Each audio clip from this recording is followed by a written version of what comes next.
Hello, dear students. This is Geeta Shoran, and welcome to the Achievers Academy. So, today our topic is African literature. In this video, we will cover the background of African culture because if we want to get to know about African literature, we have to go through the African culture. किसी भी place के अगर हम literature को जानने की कोशिश करेंगे तो उससे पहले हमें उसके कल्चर को जानना पड़ेगा, otherwise we will not be able to understand its literature very well. So इसके लिटरेचर को अगर हमें समझना है तो हमें इसके कल्चर को हमें पहले समझना पड़ेगा. तो इस वीडियो में हम अफ्रीकन कल्चर के बारे में जानेंगे कि how it was the colony of European countries और कैसे कैसे टाइम के अकॉर्डिंग जो लिटरेचर था उसकी थीम्स चेंज होती रही, कैसे यूरोपियन कंट्रीज़ ने अफ्रीकन कल्चर पर अपना जो इफ़ेक्ट छोड़ा और कैसे लिटरेचर में भी उसका प्रभाव देखने को मिला. ये सब चीज़ें हम इसमें करने वाले हैं. So let's start. This is the cultural background, a brief background and history of African literatures. Africa has a long and complex literary history, indeed to suggest that one historical account can represent all of the literatures across time from all of the regions of Africa is misleading. Deciding when African literature first appears or when the tradition begins are questions that are ultimately unanswerable, and determining which literary forms originate in Africa and which are borrowed from elsewhere. किसी को नहीं पता है कि African literature पर कितना प्रभाव Europe का पड़ा, कौन कौन सी लिटरेरी टर्म्स बोरो की गई थी, कौन सी लिटरेरी टर्म्स इसकी अपनी खुद की थी. तो दीज आर सम क्वेश्चंस जिसके आंसर आज तक नहीं मिल पाए हैं और यही वजह है कि कुछ स्टूडेंट्स, कुछ स्कॉलर्स ने इस पर रिसर्च किया और ये जानने की कोशिश की कि कौन सी टर्म्स, कौन सी जो लिटरेचर था वो हमने बोरो कर लिया और कौन सा इनका खुद का था. देन जो ट्रेडिशनल अगर हम लिटरेचर की बात करें अफ्रीका के, तो वहाँ पर ओरल लिटरेचर होता था. ओरली कहानियाँ सुनाई जाती थी, रिटन में कुछ भी नहीं था. ऐसे बैठकर कोई बुजुर्ग बच्चों को कहानियाँ सुनाता था and used interchangeably to refer to stories that have become the cultural heritage of the community. Most African stories have moral endings, however, many are composed for entertainment. बहुत सी कहानियाँ ऐसी होती थी जो मोरल पर्पज़ के लिए होती थी, मोरल लेसन देती थी, और कुछ कहानियाँ ऐसी भी होती थी जो सिर्फ एंटरटेनमेंट के लिए सुनाई जाती थी. Stories have been revised by the teller to the audience of a particular place or time. जो टेलर था वो मतलब ऐसा नहीं था कि एक को सुना दिया तो दोबारा उस कहानी को नहीं सुनाना है, तो वो according to place and time उसको रिवाइज़ करता रहता था. एक को सुनाकर दूसरे को सुना दिया, फिर तीसरे को सुना दिया, ऐसा होता था. तो ट्रेडिशनल अगर हम कल्चर, ट्रेडिशनल लिटरेचर की बात करें अफ्रीका की, तो ओरल लिटरेचर वहाँ पर चलता था. देन रिटन में आने लग गया था धीरे धीरे, और यहाँ पर ओरल जो लिटरेचर था उसकी कुछ फॉर्म्स थी. इसमें प्रोवर्ब है, रिडल्स हैं, एपिक नैरेटिव्स हैं, praise, poetry, songs, chants, rituals, and ये सब क्या थी, ये सब फॉर्म्स थी ओरल लिटरेचर की जो उस टाइम अफ्रीका में चल रहा था. ये मैं बात कर रही हूँ प्री कॉलोनियल एरा की, जब अफ्रीका जो था किसी भी यूरोपियन कंट्रीज़ का कॉलोनी नहीं था. उस टाइम पर ओरल ट्रेडिशन था, ओरल लिटरेचर वहाँ पर चलता था. This is present in the many proverb told in things fall apart. Things fall apart इस कल्चर को बहुत अच्छे से डिपिक्ट करती है. And things fall apart written by Chinua Achebe, and इसको हम पढ़ने वाले हैं क्योंकि कल्चरल बैकग्राउंड को जानने के बाद हम राइटर्स को पढ़ेंगे, फिर चिनुआ अचीबे भी आएंगे, थिंग्स फॉल अपार्ट भी आएगा, सब कुछ हम अफ्रीकन लिटरेचर में पढ़ेंगे. सो ओरल के बाद हमारे पास आया रिटन, जहाँ पर रिटन में सब कुछ स्टोरी वगैरह लिखी जाने लगी, पोएम्स लिखी जाने लगी, लोग उनको पढ़ने लगे। Then with the period of colonization हो गया अफ्रीका का। African oral tradition written works came under serious threat, मतलब अफ्रीकन जो ट्रेडिशनल कल्चर था, ट्रेडिशनल जो लिटरेचर था, वो धीरे धीरे ख़त्म होता गया और यूरोपियन कंट्रीज़ का उस पर इफ़ेक्ट देखा जाने लगा। European justifying themselves with the Christian ethics try to destroy the pagan and primitive culture of the Africans to make them more pliable slaves। Europeans ने अफ्रीकन्स को अपना स्लेव बना लिया था और क्रिश्चियनिटी को उन पर थोप दिया था कि हम क्रिश्चियन हैं तो तुम भी क्रिश्चियन बनो और मॉडर्निटी को तुम अपनाओ, ट्रेडिशनल जो थिंग्स हैं उनको छोड़ो और हम जो बोलते हैं वैसा ही तुम करो। यूरोपियंस ने बिल्कुल अफ्रीकन लोगों को अपना स्लेव बना लिया था और जो अफ्रीकन थे वो उनकी ही बातें मानने लगे थे, क्योंकि वहाँ पर ये गोरे काले वाला भेद भी था एक तरह से। अफ्रीकन यूरोपियन कंट्रीज़ के लोग गोरे थे और अफ्रीकन कंट्रीज़ के लोग काले थे, तो जो गोरे लोग थे उनको सुपीरियर माना जाने लगा और जो काले थे उनको इन्फीरियर माना जाने लगा। जो इन्फीरियर थे उनको स्लेव के रूप में वहाँ पर मानते थे और अफ्रीकन लोगों को यूरोपियन ने अपना स्लेव बना लिया। देन इस कल्चर को हमने 3 फेजेस में डिवाइड किया, प्री कॉलोनियल, कॉलोनियल और पोस्ट कॉलोनियल। प्री कॉलोनियल जब अफ्रीका किसी भी कंट्री की, किसी भी यूरोपियन कंट्री की कॉलोनी नहीं था, फ्री था, इंडिपेंडेंट था और उसका अपना एक ओरल लिटरेचर था, ट्रेडिशनल कल्चर था, किसी भी कल्चर का उस पर इफ़ेक्ट नहीं था, प्योर कल्चर उस टाइम पर उसका था। देन कॉलोनियल के टाइम पे वो अब कॉलोनी बन चुका था यूरोपियन कंट्रीज़ की और उन्हीं के अकॉर्डिंग उनको चलना पड़ता था अफ्रीकन्स को।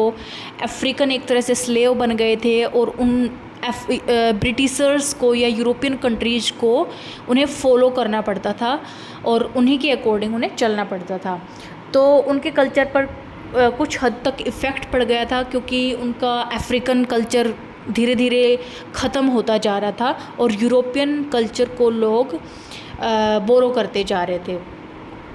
देन पोस्ट कॉलोनियल टाइम आया। पोस्ट कॉलोनियल टाइम में बहुत ज़्यादा इफ़ेक्ट यूरोपियन कंट्रीज़ ने छोड़ा अफ्रीकन कल्चर पर और अफ्रीकन कल्चर बिल्कुल भी प्योर नहीं रहा, वो मिक्सअप हो गया। पता ही नहीं चला कि कौन सा लिटरेचर यूरोप से लिया गया और कौन सा जो था उनका अपना खुद का था। वो यूरोपियंस को फॉलो करते करते अपने कल्चर को भूल गए थे। देन यहाँ हम देखो ये यूरोप है और ये है अफ्रीका। यूरोपियन लोगों ने यहाँ पर इन्होंने कब्जा कर लिया था अफ्रीकन्स पर और इनको अपना क्या बना लिया था, स्लेव बना लिया था। थीम जो थी वो चेंज होती गई अपने टाइम के अकॉर्डिंग। जैसे कॉलोनी से पहले का जो टाइम था, अफ्रीका किसी भी कंट्री या किसी भी कॉन्टिनेंट की कॉलोनी नहीं थी, उस टाइम पर थीम कुछ और थी। कॉलोनी बन गई उस टाइम पर कुछ और थी और कॉलोनी बनने के बाद जब वो फ्री हो गई, इंडिपेंडेंट हो गई, तो उस टाइम थीम कुछ और थी। तो ये जो थीम थी वो फेज के अकॉर्डिंग चेंज होती गई, लिटरेचर चेंज होता गया, उस पर कल्चर का प्रभाव पड़ता रहा और अफ्रीकन कल्चर बिल्कुल ख़त्म सा ही हो गया। पता ही नहीं चला कि मतलब ये यूरोपियन कल्चर है या अफ्रीकन कल्चर है। तो प्री कॉलोनियल अगर थीम की हम बात करें तो astronomy, poetry, law, history, faith, politics and philosophy, in themes पर काम करते थे राइटर्स जब तक अफ्रीका फ्री था। फिर जब अफ्रीका किसी कंट्री का कॉलोनी बन गया था तो वो उनका स्लेव बनकर रह गया था, तो जो थीम्स थी वो चेंज हो गई थी।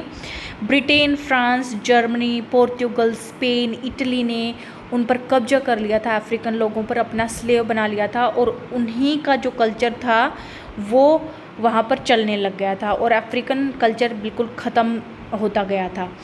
फिर है African literature in the late colonial period. between the end of the World War First and independence increasingly showed themes of liberation, independence and negritude. ये themes वहाँ पर चलती थी, independence की theme, liberation की theme, नेग्रीट्यूड की थीम वहाँ पर चलती थी. नेग्रीट्यूड एक टर्म है जो फ्रेंकोफोन्स ने दिया था. और नेग्रीट्यूड क्या होता है, जो मैंने थोड़ी देर पहले बताया कि काले गोरे का भेद होने लग गया था, कालों को इन्फीरियर माना जाने लगा था, तो उन काले लोगों के लिए आवाज़ उठाने के लिए ये टर्म यूज़ की जाती थी और इसी पर बेस्ड क्या है वर्क्स लिखे जाते थे ताकि उनकी हालत को सुधारा जा सके. Then here, starting in the 1880 in what became known as the Scramble for Africa. इसके लिए अफ्रीका के लिए एक फ्रेज़ यूज़ की जाने लगी, स्क्रैम्बल फॉर अफ्रीका, क्योंकि यहाँ पर कॉलोनी हो गई. अफ्रीका बिल्कुल स्लेव बनकर रह गया था यूरोपियन कंट्रीज़ का. European countries race to occupy the continent seeking economic and strategic gains. Britain established control over many parts of Africa, including Sudan and much of the South. South का जो part था Africa का और Sudan भी इसमें था, उस पर ब्रिटेन ने अपना कब्जा कर लिया था. फ्रांस ने नॉर्थ और वेस्ट पर अपना कब्जा कर लिया था. तो पूरी तरीके से अफ्रीका दूसरे कंट्रीज़ के कब्जे में थी और उसका खुद का कल्चर तो कुछ था ही नहीं, ख़त्म ही हो चुका था. नई टर्म्स आ रही थी, नई लैंग्वेज आ रही थी, नया कल्चर अडॉप्ट किया जा रहा था. तो ये सब चीज़ें उस टाइम पर थी. फिर है post colonial era. Post colonial era जब अफ्रीका जो था वो फ्री हो गया था, सभी कंट्रीज़ के चंगुल से वो छूट गया था, तो उस टाइम पर क्या क्या थीम्स पर काम होता था. तो उस time clash between Africa's past and present, traditional and modernity के बीच में जो थीम्स चल रही थी, between indigenous and foreign, between individualism and community, between socialism and capitalism, development and self reliance, Africanity and humanity, ये थीम्स उस time पर यूज़ की जा रही थी. क्योंकि अफ्रीका पर दूसरी कंट्रीज़ का इफ़ेक्ट पड़ा तो ट्रेडिशन कहीं ना कहीं गायब होता गया और मॉडर्निटी की ओर ये चीज़ें आती गई और लोग जो है अडॉप्ट करते गए यूरोपियन कल्चर को. जैसे फॉर एग्ज़ाम्पल अगर हम इंडिया की बात करें, इंडिया ने भी तो यूरोपियन कंट्रीज़ के कल्चर को अडॉप्ट किया है, क्योंकि इंडिया का कल्चर तो धीरे धीरे समाप्त ही होता जा रहा है. हिंदी को लोग कुछ मानते ही नहीं हैं, ये सोचते हैं कि जिसको इंग्लिश आती है उसको ही सब कुछ आता है. तो कपड़ों की बात करें तो कपड़ों में भी मॉडर्निटी आने लग गई है, यूरोपियन कल्चर को हम अडॉप्ट करते जा रहे हैं. इंडियन कल्चर कहाँ गया? इंडियन कल्चर तो कहीं दिखाई नहीं दे रहा, बिल्कुल ख़त्म ही होता जा रहा है. पता ही नहीं है पास्ट में हमारा कल्चर क्या था, हमारा ट्रेडिशनल कल्चर क्या था. तो ऐसे ही अफ्रीका में भी धीरे धीरे जो है यूरोपियन कल्चर को अडॉप्ट किया जाने लगा और अफ्रीकन कल्चर ख़त्म होता गया. Other themes in this period include social problem को इसमें डाला गया, सच एज करप्शन होने लग गया, the economic disparities in newly independent countries, economic जो मुद्दे थे उनको उठाया जाने लगा, and the rights and roles of women के जो राइट्स थे उनकी थीम्स पर लिखा जाने लगा. Female writers are today far better represented in published African literature than they were prior to independence.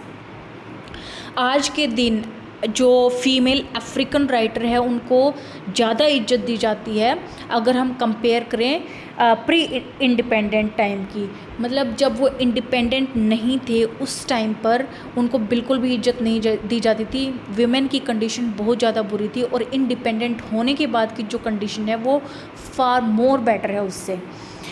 तो ये थीम्स पोस्ट कॉलोनियल टाइम में यूज़ की जाती थी. फिर है बात यह आती है कि अफ्रीका इंडिपेंडेंट कब हुआ. ट्रू इंडिपेंडेंस की अगर हम बात करें तो ये 1994 में बिल्कुल फ्री हो गया था. कब फ्री हुआ था? जब नेल्सन मंडेला जो था यहाँ पर आया and the African national Congress came into power following a multi racial multi party election. तो नेल्सन मंडेला के आने के बाद अफ्रीकन नेशनल कांग्रेस की पार्टी आने के बाद यहाँ पर क्या हो गया था, इंडिपेंडेंट हो गया था अफ्रीका.